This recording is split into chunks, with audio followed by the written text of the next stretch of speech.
All right, thank you. So yeah, let me get started here. Let me project my slides. Sorry.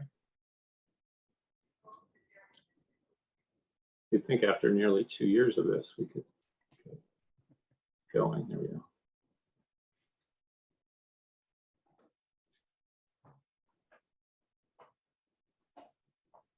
Okay. All right, are you seeing my screen? Yep. All right. Great. All right, welcome everyone. Thank you for joining us for this session, bringing quantitative behavioral research into the heart of residential program design and iteration. And so we have an excellent panel here today. I would like to get started with just a brief introduction. So our panel is an excellent group of national experts.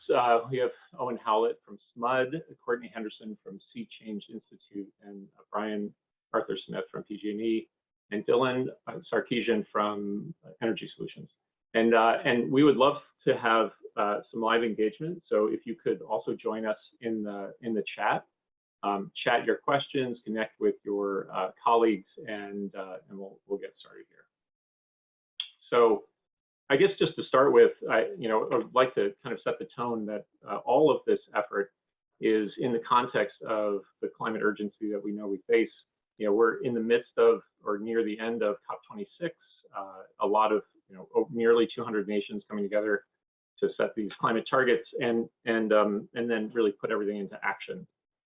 And as Secretary Granholm has said, Energy Secretary Granholm, deploy, deploy, deploy. So this is what this is about. Programs that are going to deliver on climate action. And I think we all know that those commitments, they're serious and they're long range, but we have to act now and with urgency. We know we have to act with urgency because of everything we see going on around us. And so that's why we've assembled this panel to talk about how we can rapidly evolve programs for program success and getting after our, not just energy, but our emissions targets as well. So in order to get to 1.5 degrees and the commitments of the United States and many of the states that are involved in programs and utilities, we have to act toward these goals. And what's exciting is to see the kind of action that is happening on the ground. For instance, I think it was last week's announcement that the city of Ithaca is basically committed to decarbonizing all of its buildings, which is a significant commitment. So this session is about research and understanding consumer behavior and how that could influence program design and program iteration real time. What are the things that drive consumer behavior? Well, some research shows that consumers, broadly speaking, not just utility program, product consumers, are looking for simplicity. They're looking for familiarity with products. They have recognition of or act on brand trust, and they, of course, are acting on their hierarchy of needs and priorities in their lives. And then, of course, emotions are also involved. So, so programs have worked to try and address and integrate these realities of consumer behavior, and so we do see some programs working to try and bring that kind of level of experience. And still, however, if a consumer is faced with this kind of engagement, they might have difficult time choosing a product, for instance, with a rebate like this, versus one that might be half the cost or even less, a third of the cost. So, so not only do we have to be thinking about the kind of incentives, but how do we appeal to people to make choices that will steer things in the right direction? So that's what this session is all about: research, program design, and rapid iteration.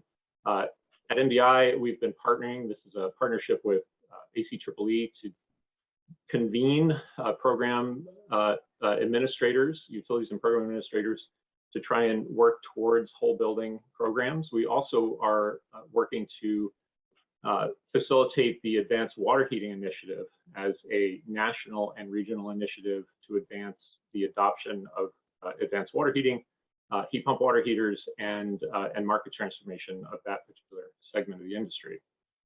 So we would welcome you to join us, and we are really trying to drive that market transformation through this initiative.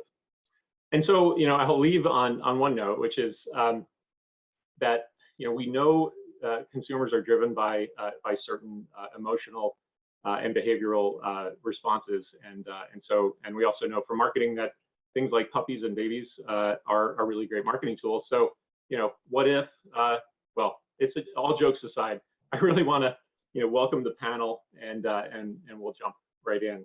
And so I'm going to hand this off to Owen Howlett, and then I will step back and allow this panel to do its excellent work. Owen works in research and development group at SMUD and is currently developing a new research methods to support SMUD's residential electrification goals. His career has included a wide range of research, engineering work, manufacturing, and academia in consulting at the California Energy Commission and now at a utility. His focus has always been on the connection points between engineering, human factors, programs, and regulations. He began electrifying his Victorian home in 2010 and expects to be done soon. And I think we all relate to that. So, Owen, I'm going to stop sharing and you can share from here.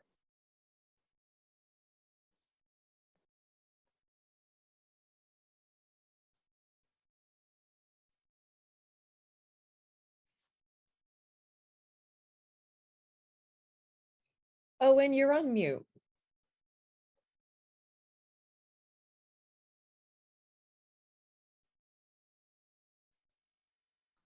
Is that better? It is. Thank you. Excellent. Thank you. Right. All right. So what I am. Okay. A little slow. So the challenge that we have from a utility point of view is scaling electrification, which means our electrification programs at SMUD currently reach sort of 1,000 to 2,000 people a year. And our strategic planning is saying that we need to be reaching 25 or 30,000 people a year pretty rapidly to get the kinds of turnaround we want on our electrification and getting to our GHG targets. So that's an enormous scale increase from where we are now to where we need to be. That scale is one thing, but there are several other things involved in reaching that scale that really will need to draw on behavioral research to be successful. So what this graph shows here is the different segments that SMUD uses, demographic segments.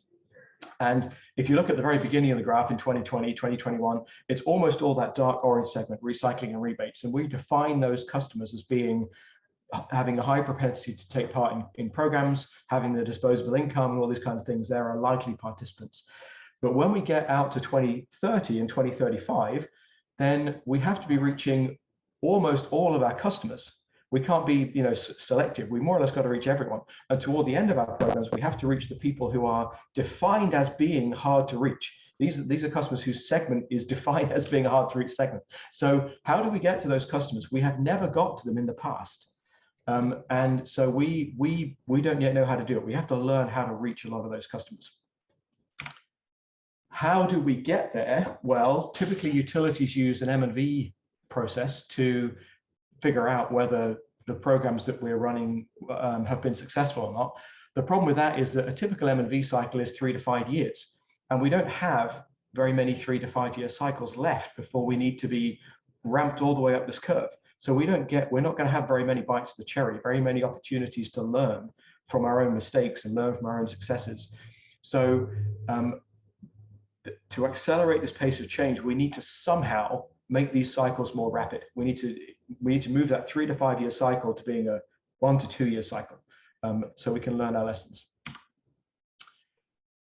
Another thing that utilities do is that our models of customer behavior, our models of program participation, at least in our minds, are very often based on a very, very simple self-interest premise. Like, if we incentivize a product enough to make it cost effective, customers will all say, oh, hey, that's a cost effective thing for me to do. I'd better go and do it.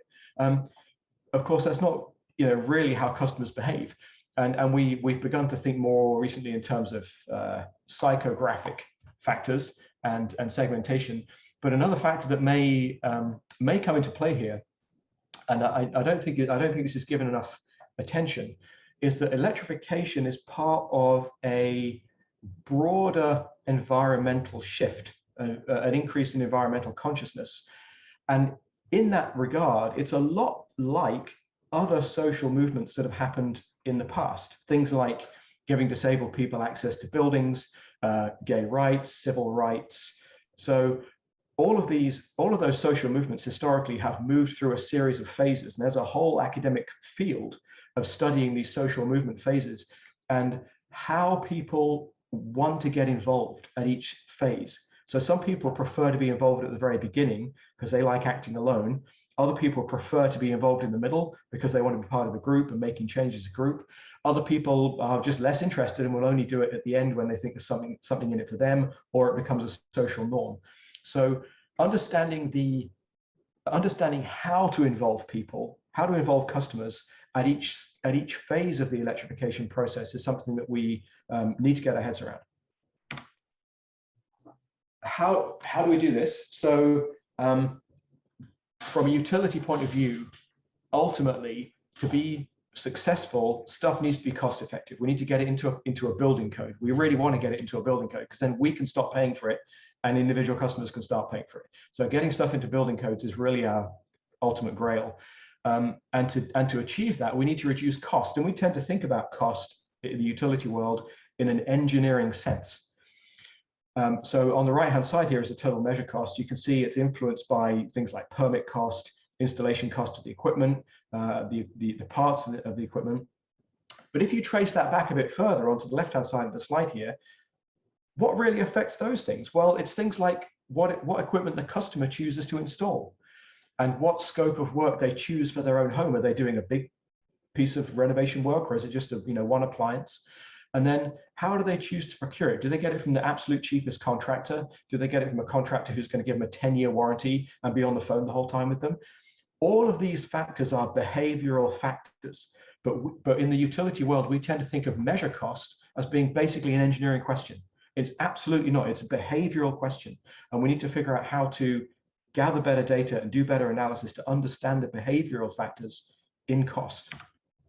And it's the same with pilots. Utilities like to pilot new technologies and get those new technologies into programs. What we don't do very well is understand that a successful technology is a lot more than just the equipment performing well. It's all about, why does the customer have an interest in that equipment? Did they have a positive experience in the program when they were procuring it? And then how do they maintain it? Do they have to call back a contractor? Does the customer maintain the equipment themselves? There's a whole bunch of behavioral stuff in there that's best evaluated in a program environment. So we tend to do separate engineering pilots of a new technology. What I'm arguing is that we should not be doing those separate engineering pilots. We should be doing an integrated engineering and behavioral pilot inside of a program, because that's the correct context to understand these customer behaviors. So summary, we don't yet know how to succeed. We do not know how to do this. We don't know how to do large-scale electrification. And to learn how to succeed, I'm arguing that what we need is rich data from programs that brings together engineering and behavioral information together.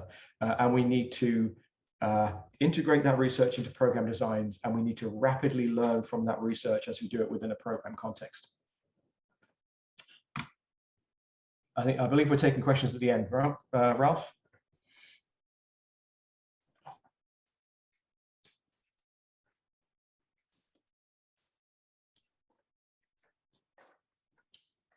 Do we want to take questions now? Ralph, are you on the line? You may be muted.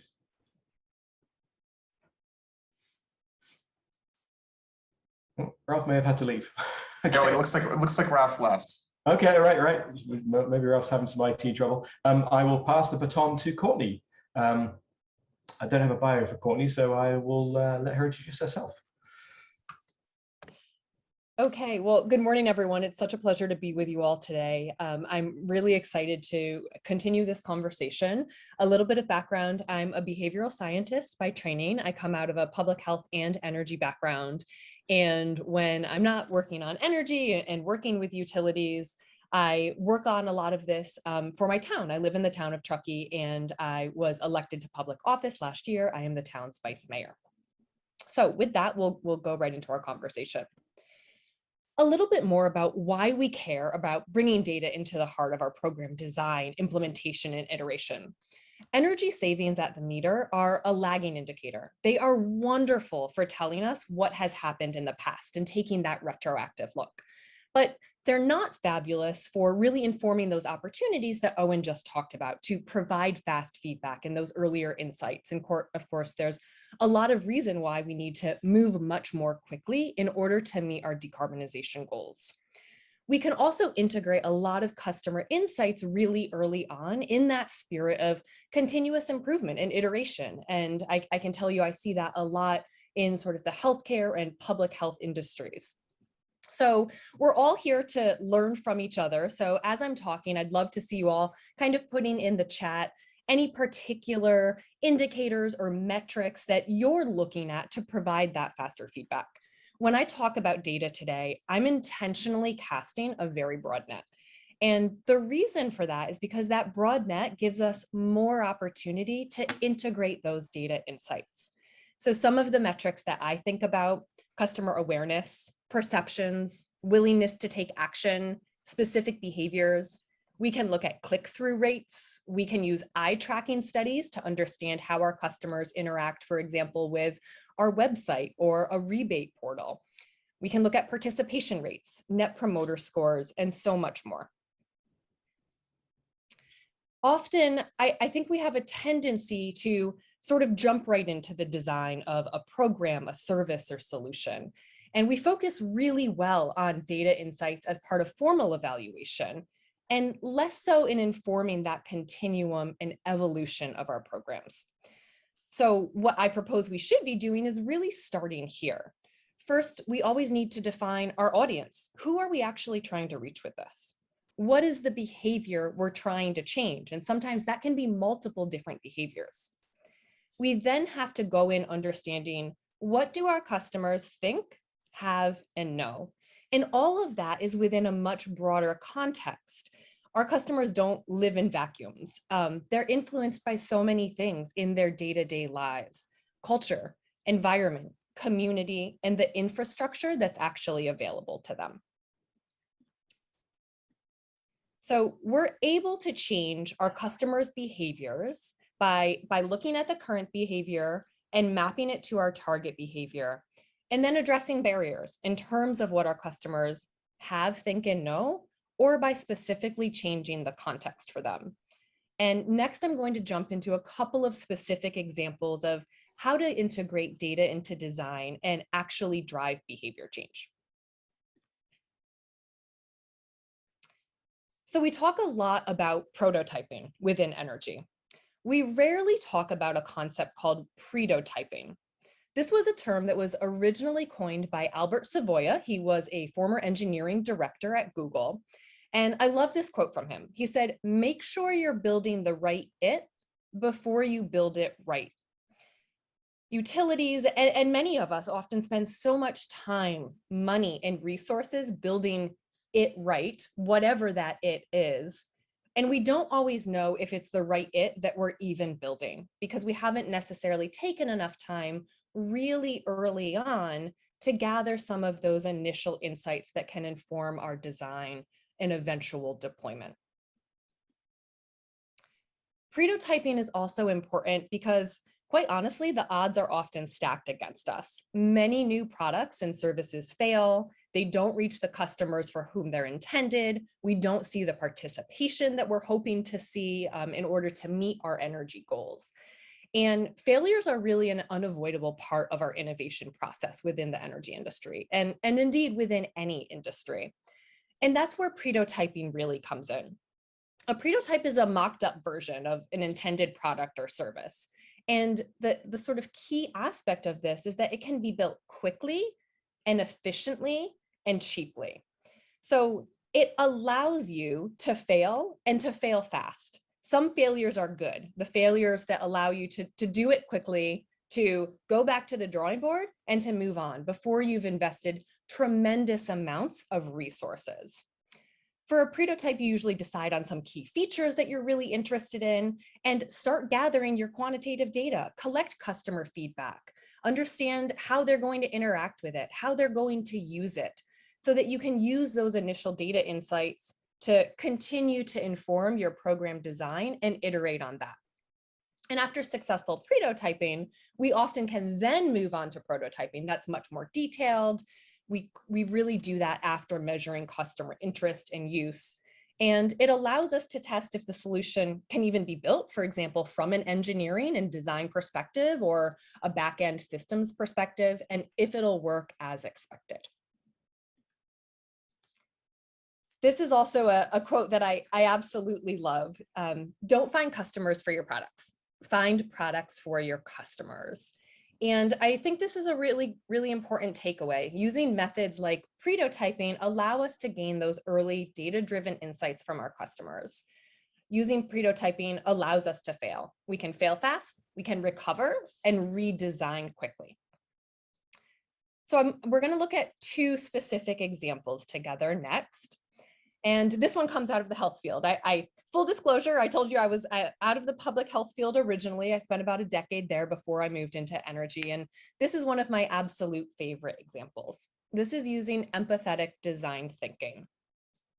So first, maybe just in the chat or a raise of your hands, how many people have ever been in an MRI machine? And then kind of keep your hands up. Did you like the experience? Yeah, Owen's shaking his head no. I've been in them. I don't like those experiences either. MRI machines tend to be very dark, very confined spaces, and incredibly loud. So a lot of adult patients have a lot of anxiety going into these types of MRI machines. Now imagine trying to put a pediatric patient into that setting. So this is where some empathetic design thinking came in. There were a lot of challenges with pediatric patients and MRI machines, and that's GE designer Doug Dietz came in, he took this on. A high percentage of pediatric patients were extremely scared to go into these machines, and a large majority actually had to get general anesthesia to be able to get their MRI. There are a lot of different risks associated with anesthesia. The other problem was that there often wasn't even an anesthesiologist on call to be able to do that. So you have a screaming child who's upset, who's very stressed out, and the parents have to reschedule and then try that whole process again another day and potentially take another day off work, and there can be economic impacts of that. So the GE team came in and they started collecting a lot of data. They put that data right in the heart of the design for this particular technology and experience. They observed children in daycare facilities. They interviewed and surveyed parents, and they collected data among doctors, nurses, and hospital staff at the different facilities. And based upon that, they completely redesigned this experience. And this is what it looked like. They opened up the technology, so it wasn't dark and scary for kids anymore. They turned a procedure into a fun experience.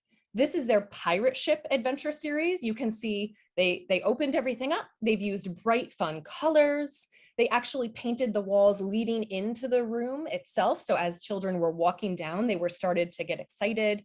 And they developed an entire script. So for example, when you start to hear the loud noise, it's the pirate ship cannons and we're in a battle with another pirate ship.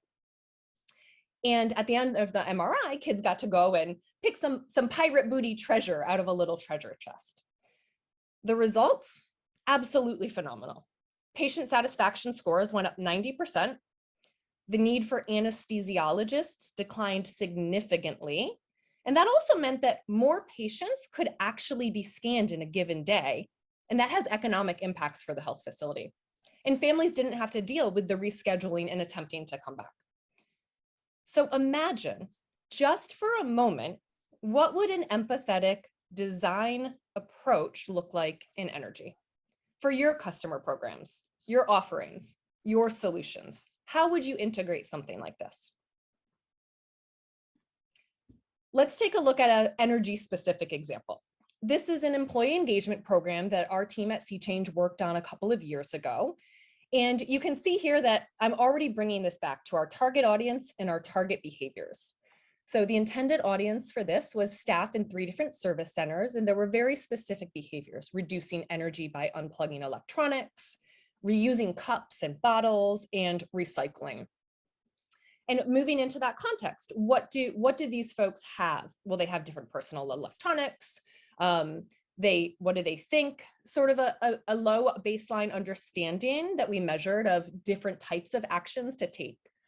They knew about corporate values and were aware of those. And what do they do? Well, there were all different types of work schedules for office and field staff.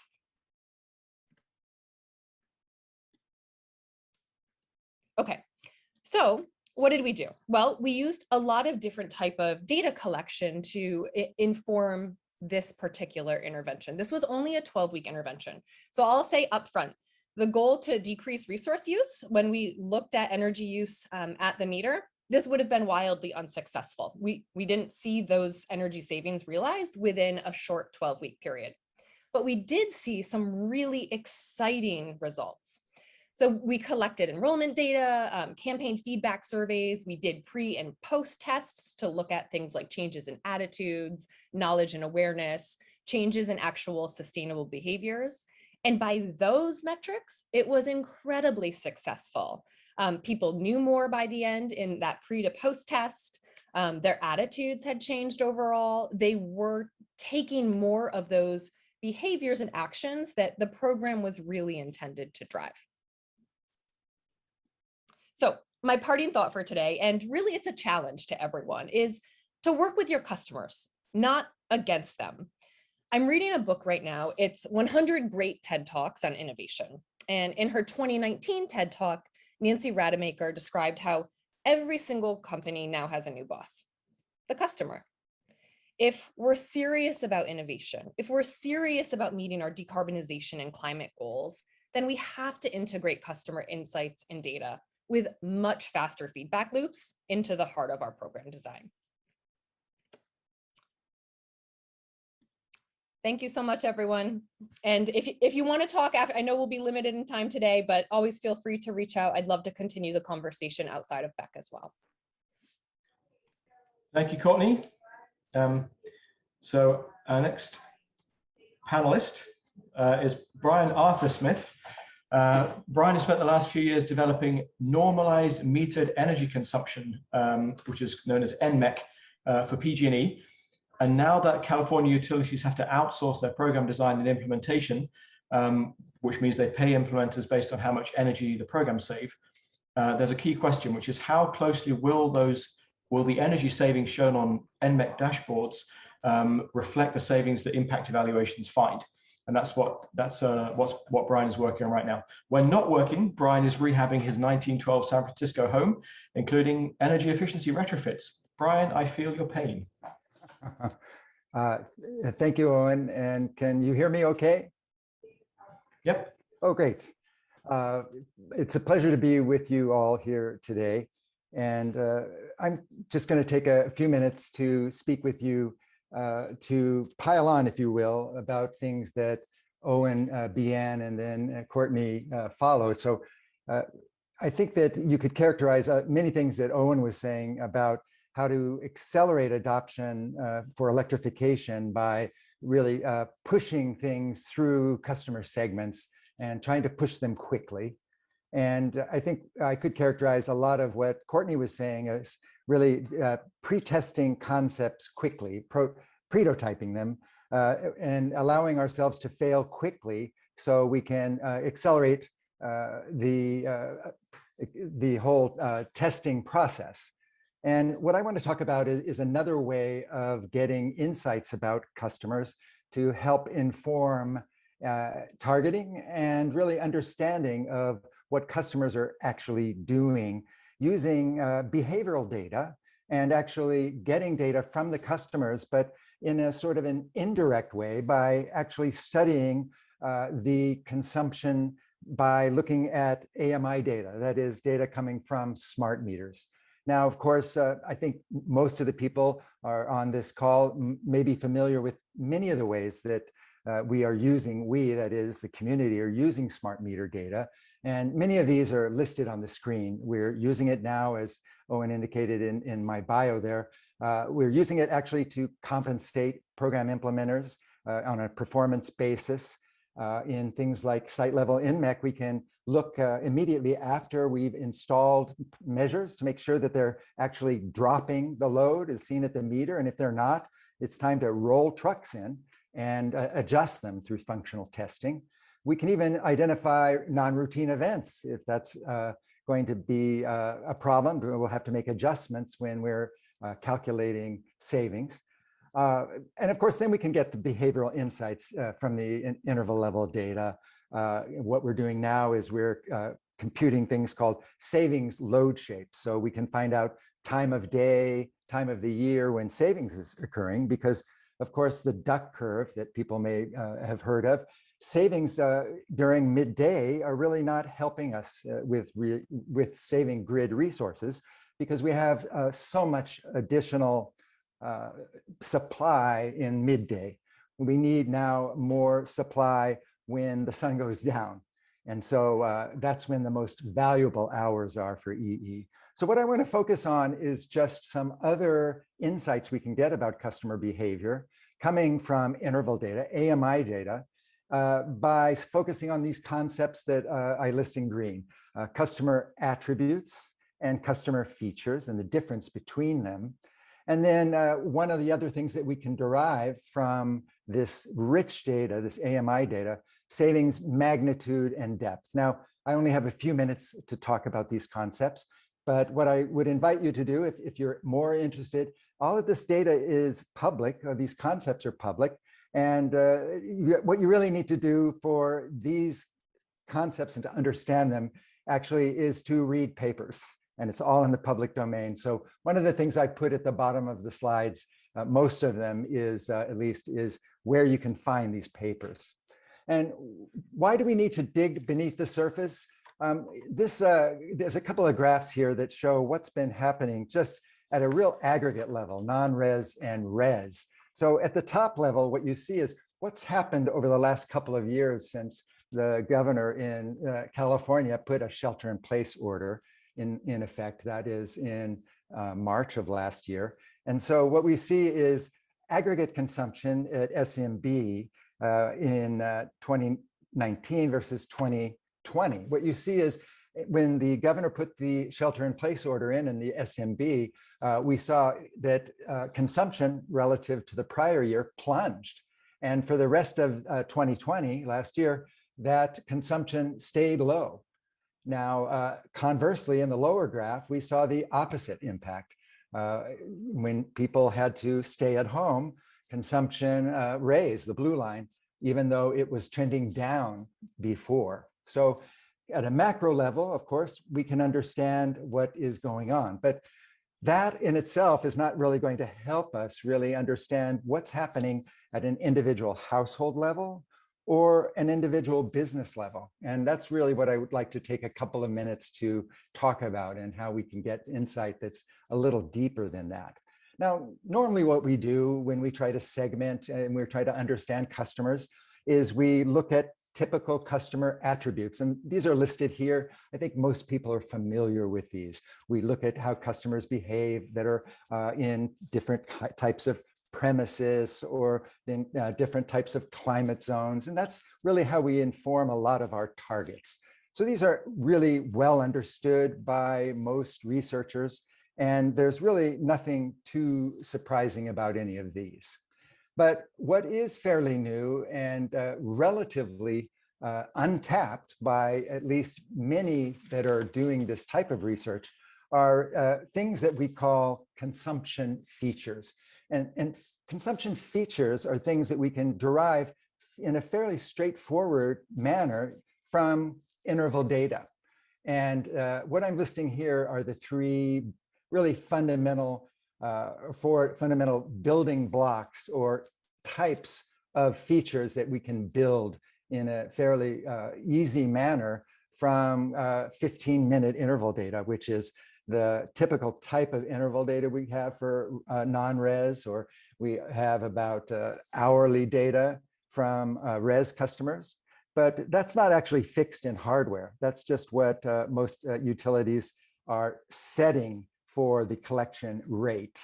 And so we can take that stream of interval data and aggregate it in certain fashions at an individual customer level to create these different metrics, consumption metrics by simple mathematical conversions, the variability of energy use over time, and then relating the energy use to the outside temperature. Now, in California, all the temperature data or weather data is now publicly available and computed on an ongoing basis and retrievable from the CalMac website.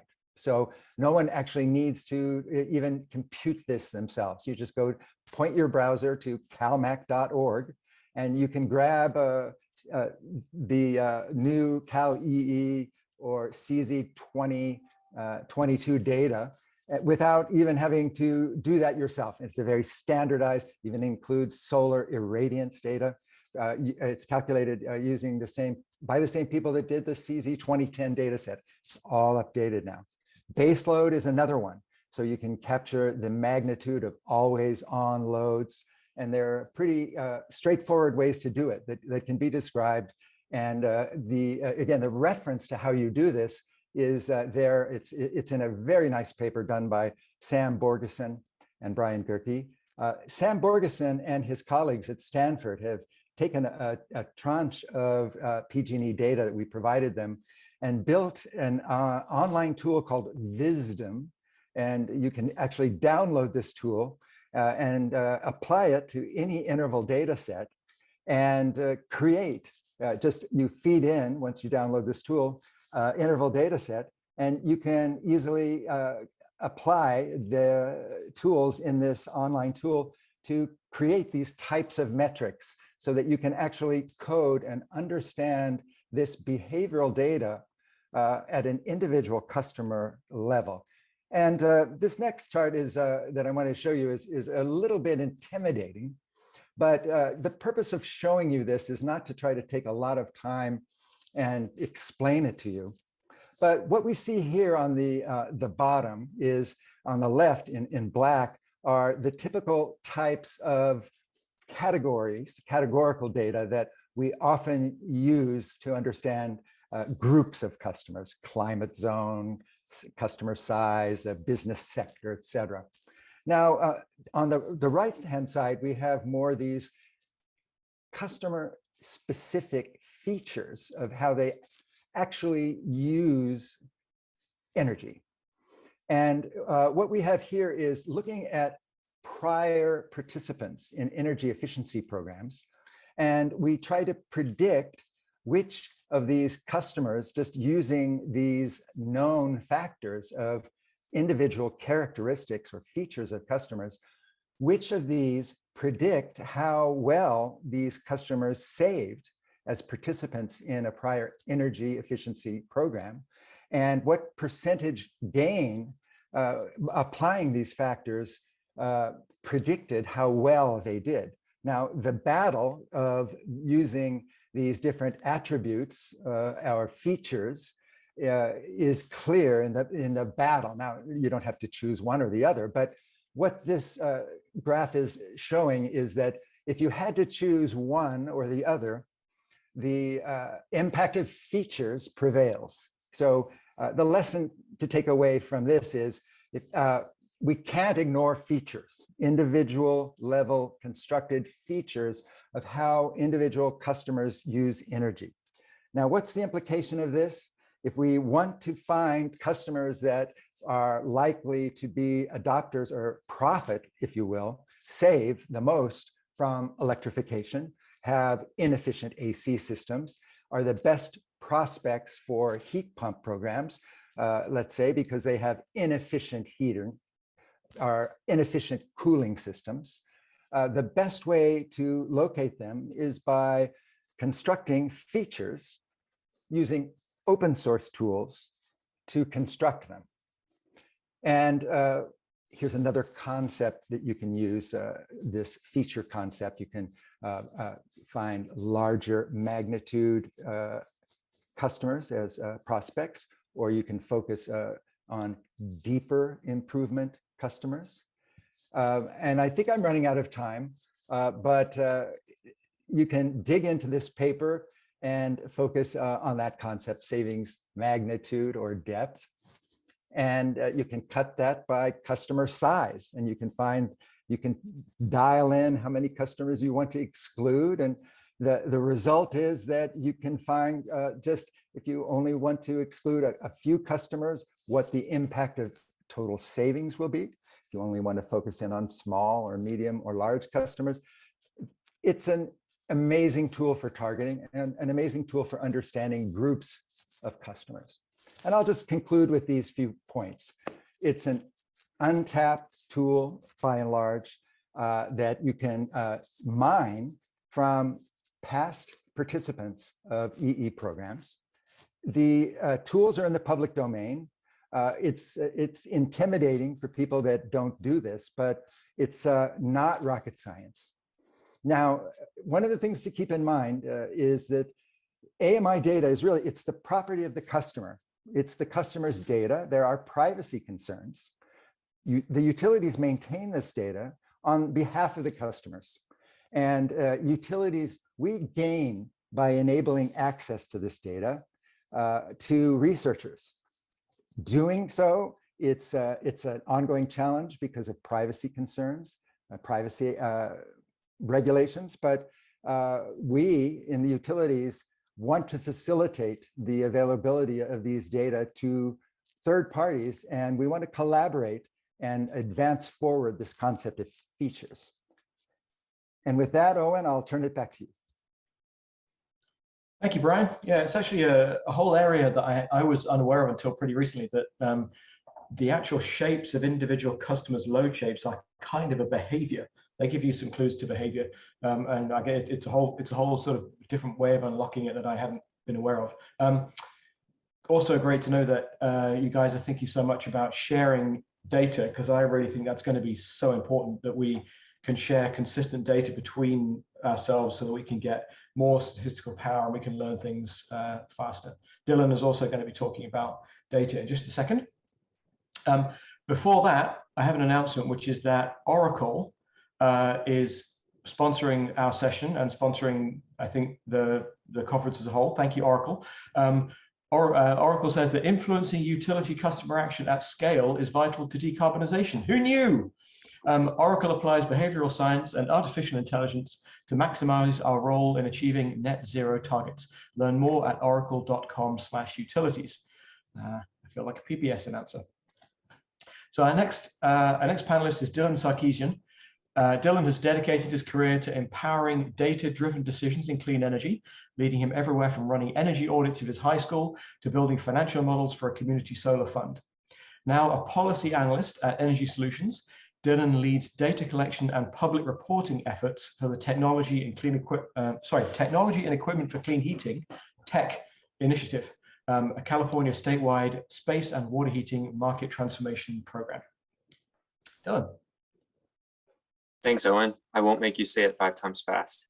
It's a mouthful as it is. I'm going to switch over to sharing my own screen here, and I'll jump in. And really, what I'd like to contribute to this panel, once you can see my screen,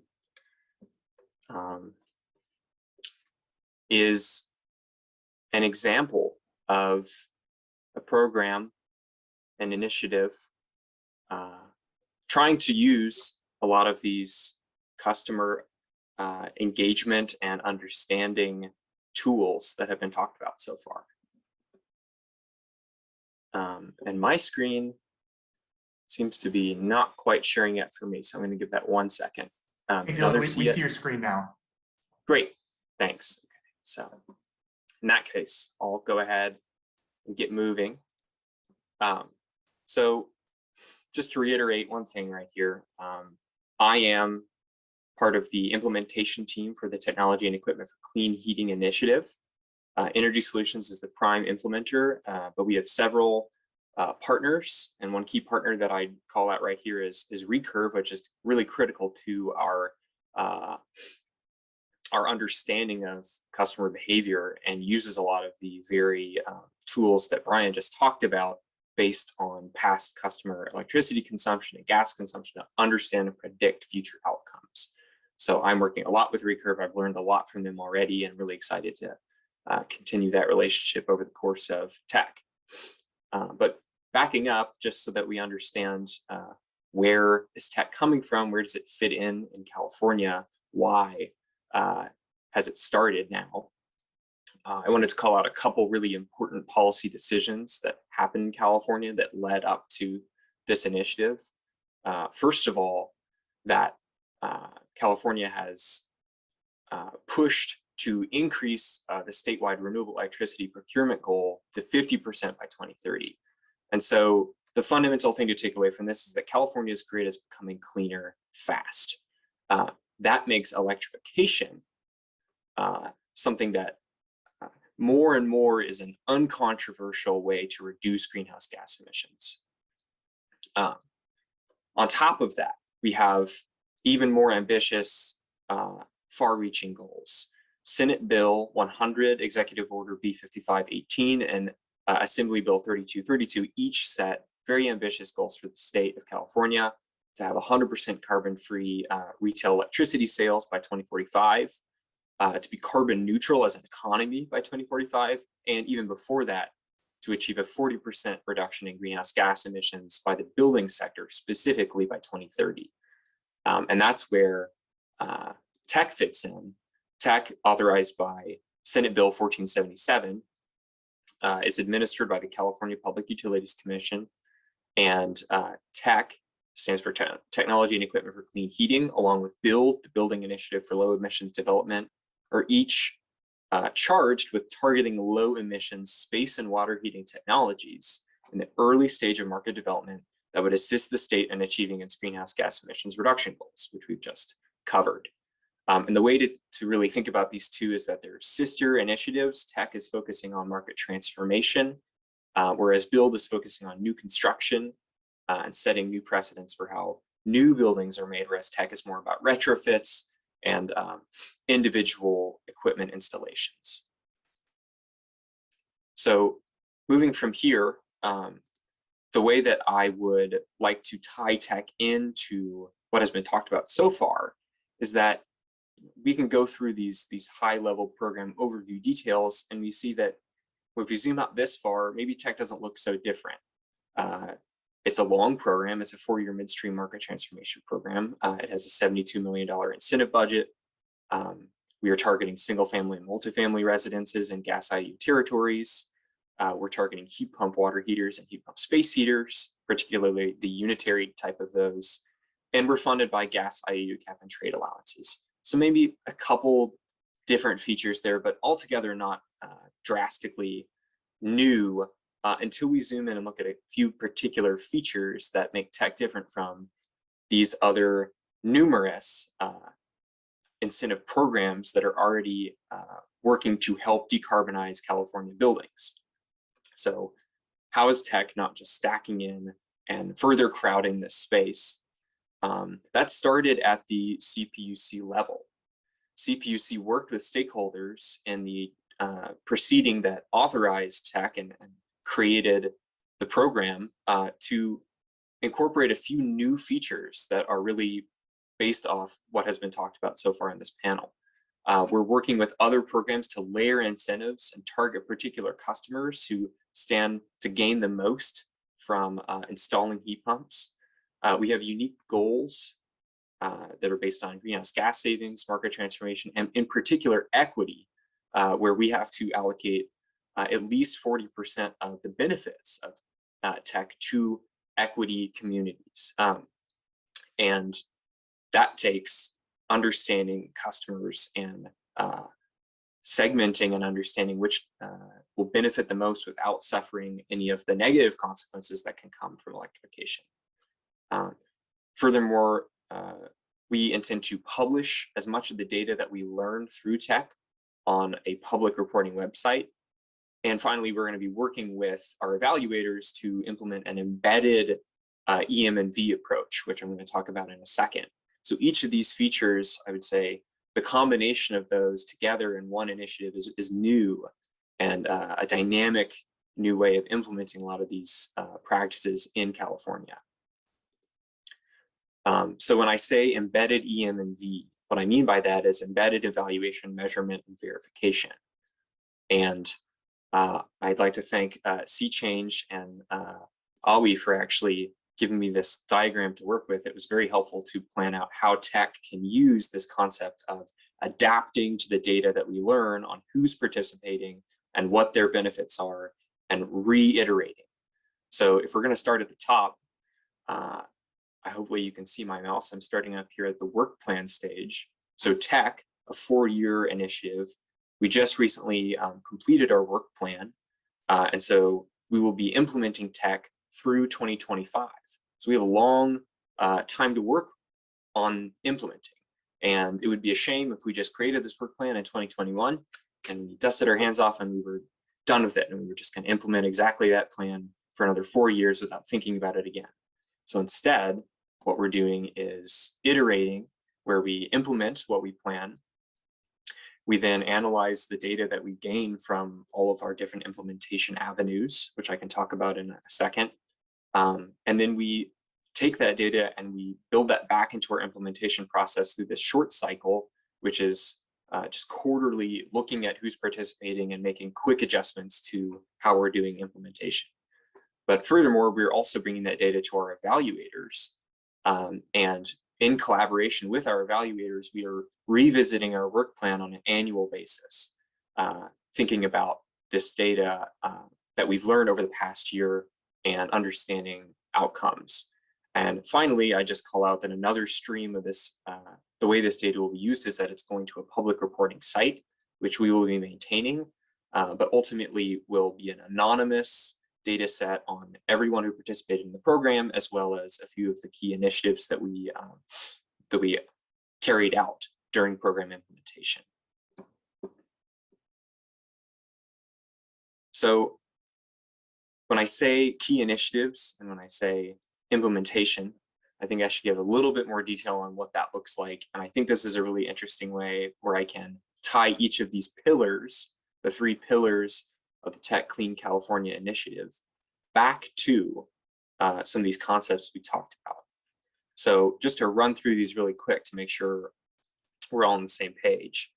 The 3 pillars that we envision for the implementation of tech are first addressing the biggest elephant in the room market barrier, which is that heat pump technology is expensive. It has a very small market share, and there are not many people who know about it, and there are not many people who understand how to install it in California or are motivated to install it. So addressing that market barrier means making incentives available that motivate the supply chain, and also making sure people are aware of the values that come from electrification.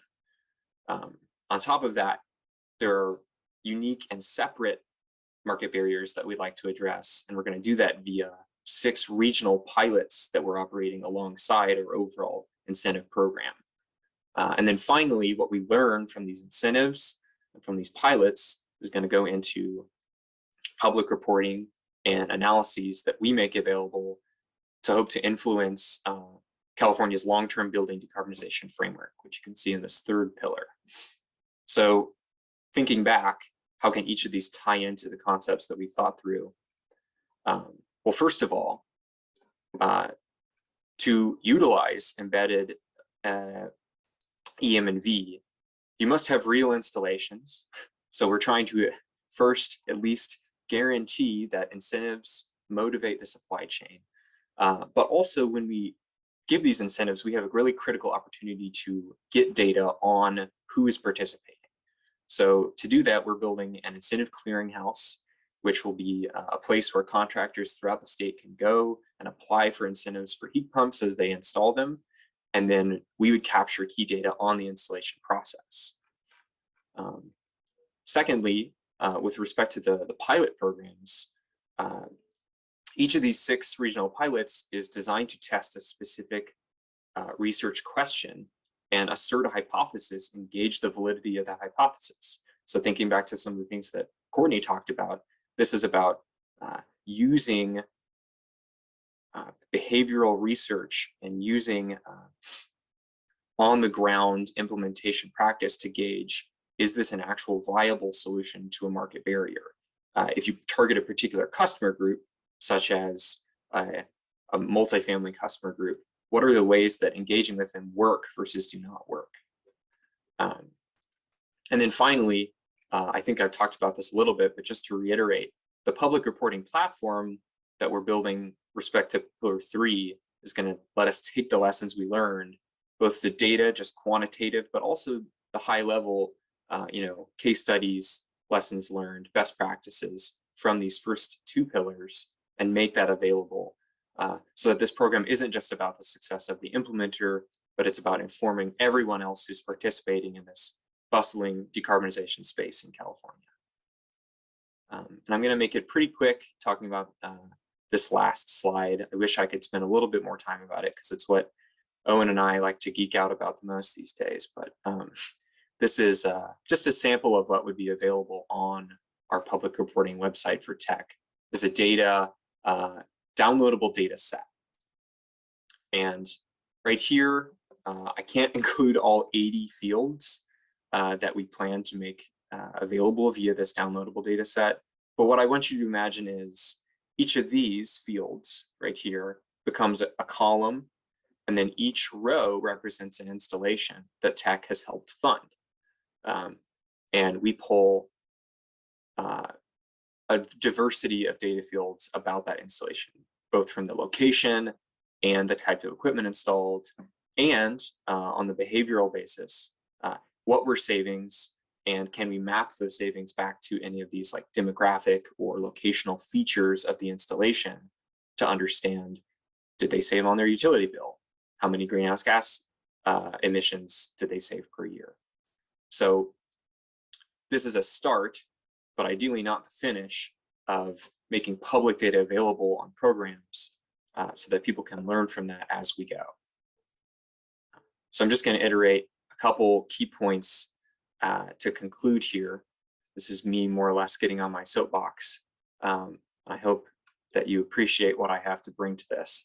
First of all, I just want to reiterate that forward-thinking policy is what enabled tech to use data in ambitious new ways.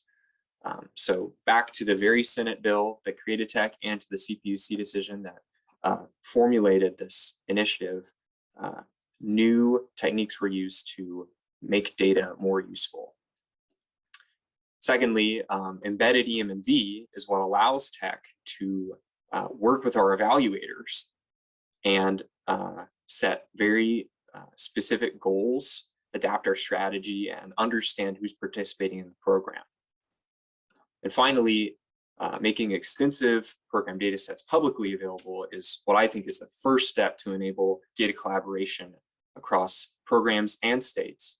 And we're going to need that to document all the value streams of electrification and help make those value streams available to broader customer groups, not just that type of customer that, as Owen mentioned, is very typically participating in programs, but everyone who stands to benefit. And that's something that I'm really happy to be participating in. And I appreciate your time here. So thank you. And I've just shown here all the other organizations that are involved in implementing tech. Thank you, Dylan. Ralph Dinola is actually going to wrap us up here with and handle questions and discussion. Ralph?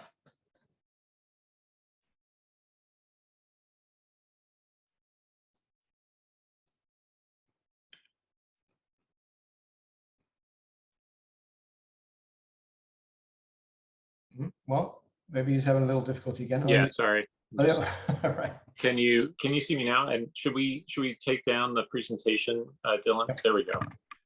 Great. And hopefully we can see everyone on the screen. There we go. All right. So I know we don't have that much time for Q&A, and so I think I would like to, and I apologize for my technical difficulties. It's a little bit of a long story, but that being said, I think we have some time for some Q&A, and I don't know if you're seeing any in the chat, Owen, but I think we would like to know from the perspective of the participants, are we on the right track? Does this seem like a valuable approach? And perhaps maybe if you can reflect any kind of feedback or guidance. But are there questions coming in to the chat, Owen? And maybe we can see who would like to address those. We don't have questions on the chat. Folks who are online can unmute themselves and maybe even video themselves if you want to pitch in a question or an observation. Yeah. Or if you want to volunteer to be part of a nascent movement. Exactly. So I mean, if we don't have anyone volunteering to come forward, I guess I would ask our panelists here, is there anything that you saw with your fellow panelists that you would like to spotlight and maybe a lesson? Oh, and here we go. There's something that's coming in here. So should I just jump right to the question? Debbie Mytels, her question for Dylan, where will the 6 regional pilot projects of tech be offered? Are there more details that you can share at this point? There are more details that I can share. So the first thing I'm going to do is direct you to a landing page, because unfortunately I probably can't share as many details as are critical to share. So I hope this is for everyone. There we go. So I'll take a couple examples. The regional pilots are usually focusing in a particular utility territory within California. And so that could be a IOU or a POU. And so you'll see on our landing page that I just linked to that there are a couple we're featuring right now. One is a permitting pilot that is setting a goal basically to establish a single day permitting process. And for that, we're partnering with the Bay Area Regional Energy Network, BayREN, to explore how to drastically reduce the permit time involved for particularly a heat pump water heater, but it could also cover heat pump space heaters. So that's something that I encourage you to look at. We're also exploring a tariff on bill pilot, and we are yet to secure a particular region that we'd be focusing in, but it would be a particular utility territory to implement tariff on bill investment. I'm not sure whether Dylan will blow his tech's own trumpet on this, but I think these pilots are incredibly well pitched, and they're different from what we conventionally think of as pilots. These aren't, can we get this new widget into the program, and if so, how much should we incentivize it? These pilots are fundamentally, how can we remove some of the major barriers to customers participating? Things like permits, things like I think you're doing same-day replacements, that kind of stuff. There's all sorts of things they're doing which could actually change the direction of the program, not just tweak it. And they're also doing quick start grants, right? So quick start grants are like the pilots, but they are audience participation. They're ideas that come from tech stakeholders, and tech is funding some of those good ideas for how to expand the program and how to reach customers that it doesn't currently reach. So it's sort of hard to overstate how important tech is in the California landscape, how innovative it is, and how it's, fingers crossed, going to change things.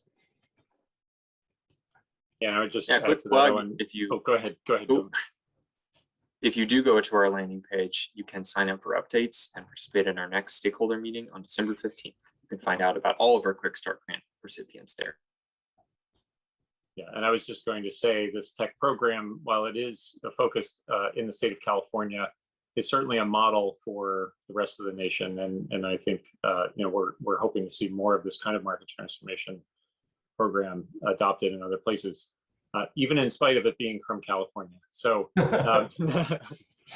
maybe I don't know if there are any other questions that have popped up, but Courtney, I would love to hear your thoughts.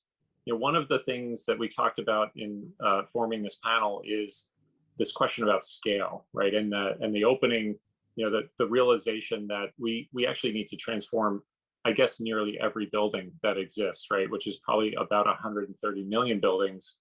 So how do we use this kind of iterative program process to learn, and modify and update and advance programs to get to scale? It's a great question, Ralph. And I think to me, fundamentally, my perspective is that using these rapid insights, fast feedback loops, things like prototyping actually allows us to push towards scaling faster and more efficiently. I'll give you an example. A utility that I worked with, and they said I could share this with them, so with everyone, was Evergy, formerly Kansas City Power and Light. And they had a 3-year evaluation cycle, and we actually extended by a year, so it was a 4-year evaluation cycle. And they said, we can't wait. We can't wait till the end of this year, the first year or the second year, to get these insights. We need to be able to move now.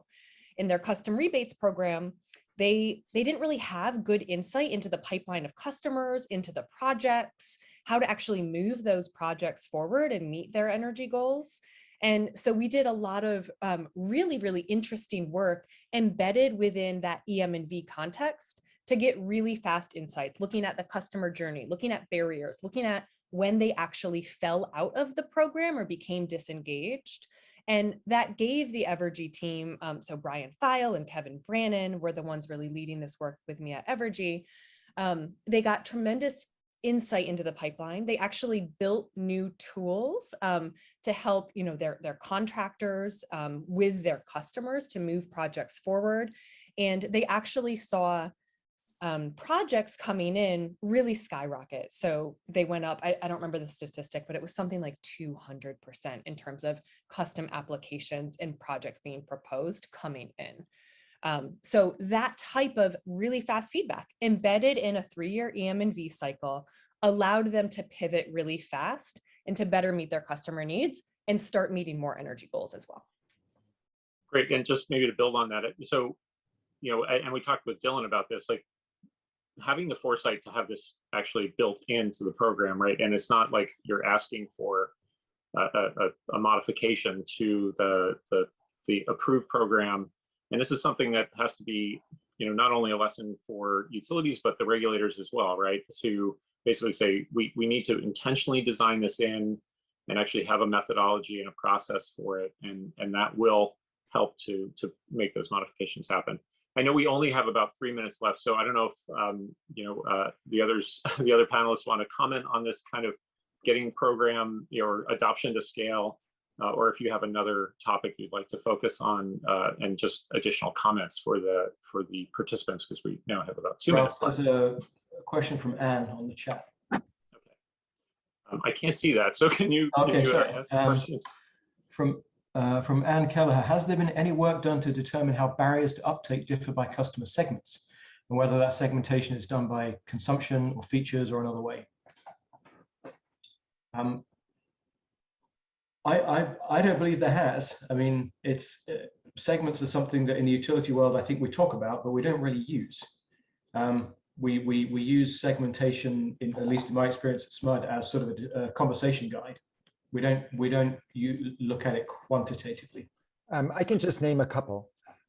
One is, I think, something that tech is addressing, and that's the problem that the installers, when hot water heaters go, people call their installer and they need something now. And if the installers don't have it on their truck, consumers aren't going to buy them. And so I think that tech, with its innovative design, is ensuring that installers have the hot water heaters on their truck. Another barrier is that consumers can't afford the extra cost. And so on-bill financing is enabling customers to pay for these things over time through the savings that they will reap on the bills themselves. And so these are two market constraints. And what's enabling this is that they're actually able to address these because these are third-party implementers. And so taking program design out of the hands of the utilities and putting them into more nimble and adept players who can adapt more quickly and do maybe even some prototyping. Those are two I can think of immediately.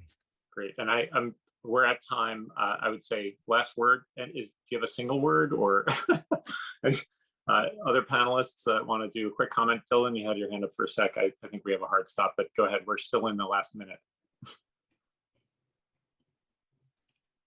I think Brian covered it. Yeah, great. My word is public. Make it public. If you Make learn it something public. from a program, make it Public. Make the data public, and the analysis. So I want to thank our panelists, Courtney, Brian, Owen, Dylan, fantastic panel.